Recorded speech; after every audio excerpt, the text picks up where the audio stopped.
Growing up, we weren't rich at all. As in, I wouldn't have $1 to take with me for school lunch. As in, I would go online looking for places and people to help my family out without them knowing. As in, my mom would go from place to place trying to care for us. As in, living in a small daily rental car, crammed up, with my father getting in trouble for not returning the car, because otherwise we would sleep on the pavement. Which he did, to make space for us to sleep in the car. Speaking of my father, he was constantly in and out of prison for that. At least that's what he told us. I still remember visiting him as a little kid, seeing his hands and feet cuffed up like he killed somebody. He didn't. I used to miss him so much, as a child would. I'd hug his shirt he left at home so I can have him with me for longer than his sentences.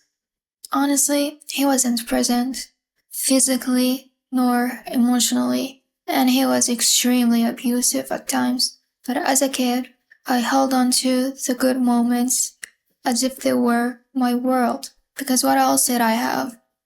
My mom, on the other hand, she was always present, physically, but with a price. Constant emotional and physical abuse. With the constant gifts and love she would shower me and my sister with right after, as if she says, it's okay to be abused, as long as you get love bombed afterwards. Speaking of, we were at the mall one good night, and on our way home, we got a taxi. The taxi driver was a nice man. I'd assume he was in his late 30s, but I was a child at the time, so I have no sense of how old someone is. We started talking, with just a casual conversation between passengers and a driver. He found us cute, me and my sister, and that's when he offered to be our driver for errands for much cheaper, since we had no car, or anyone for that matter. As the days go by, this man became like an uncle to me, always showering me and my sister with gifts, encouraging us to be closer to God for prizes, which are more gifts. Overall, he was acting like a quote-unquote good role model. He would take us to amusement parks, restaurants, and doing anything and everything to give us a decent life, and more importantly, a decent childhood we couldn't have. We naturally thought he was doing good.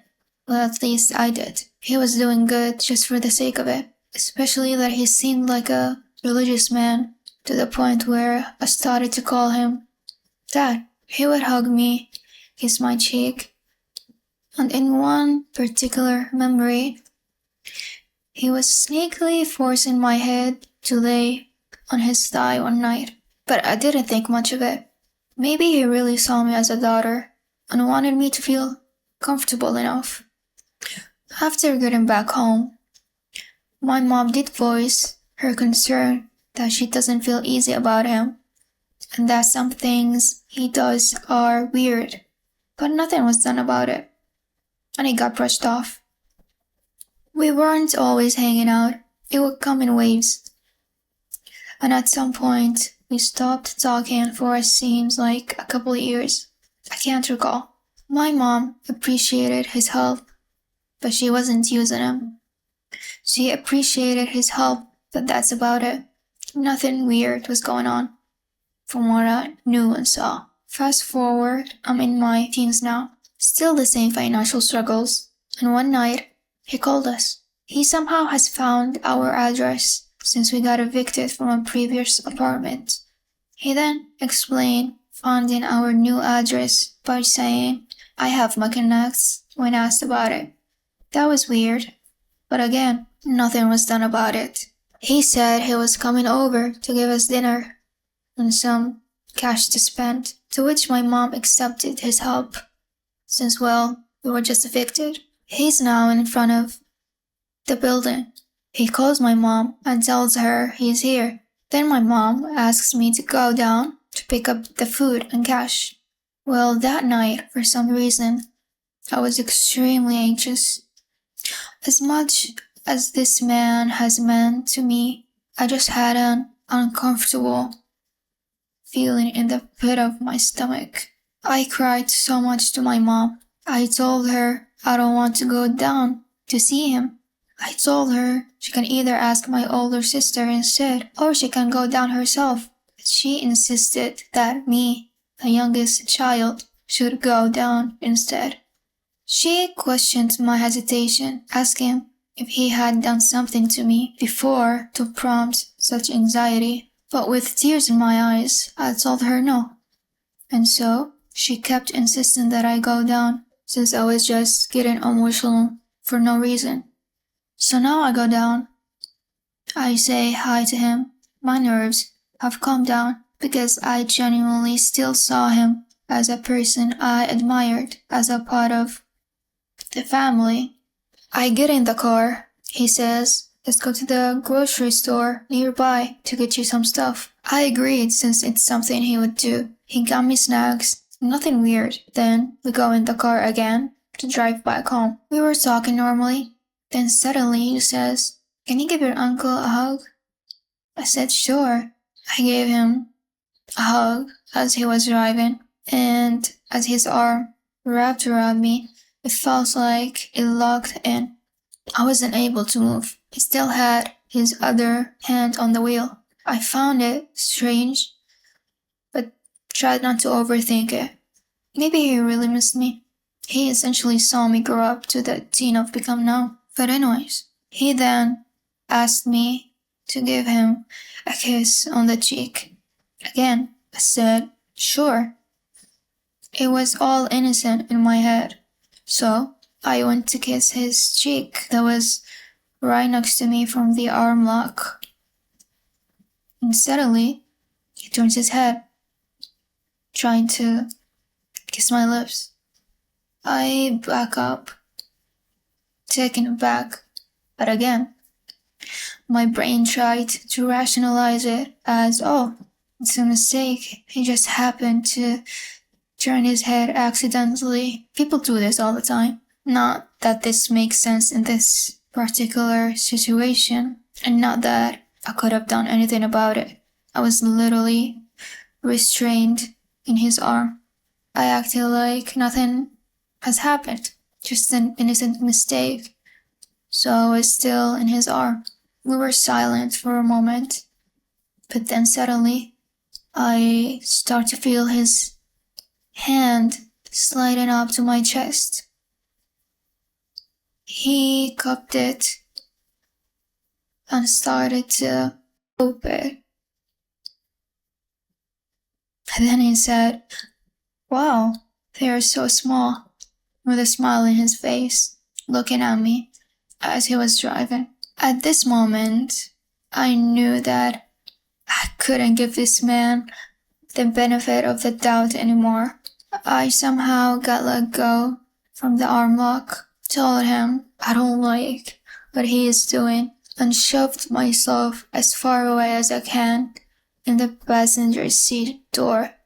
My body felt like it shrunk in on itself, like a discarded piece of paper. After a silent drive back home, he parks by the building door and shamelessly tells me, don't tell your mom. I was so mad, to the point I couldn't make a sound, even if I wanted to. I got out of his car and slammed the door with everything I had in me, and that was still not enough.